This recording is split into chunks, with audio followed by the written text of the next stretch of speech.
নমস্কাৰ, মই লক্ষীন্দ্ৰ জুমন গগৈয়ে আপোনালোকলৈ আগবঢ়াই দিব বিচাৰিছোঁ আমাৰ অন্য এটি অনুভৱটিৰ শিৰোনাম জীৱনৰ যৌৱন।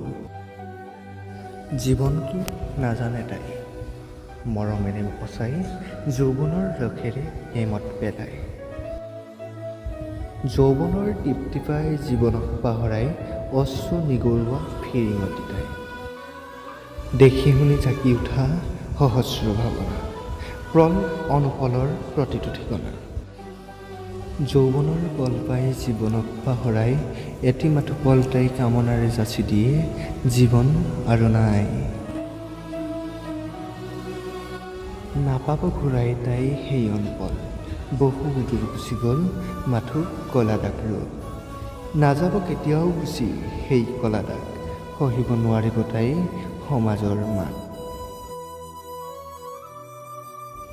সতেজনে হাঁহিব দেখি তাইৰ মুখনি, কেনেকৈনো ৰাখিব থাকি সেই কৰুণ কাহিনী।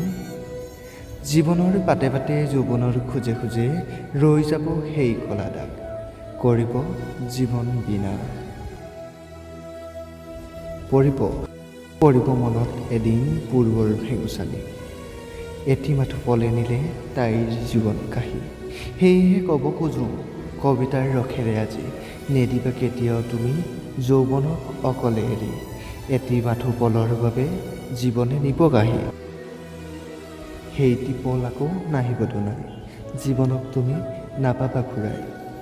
নাই নাই নাই জীৱন আৰু নাই, নাহিব দুনাই ই নাপাবা ঘূৰাই। এবাৰ যদি যায় উভতি নাচায়। ধন্যবাদ।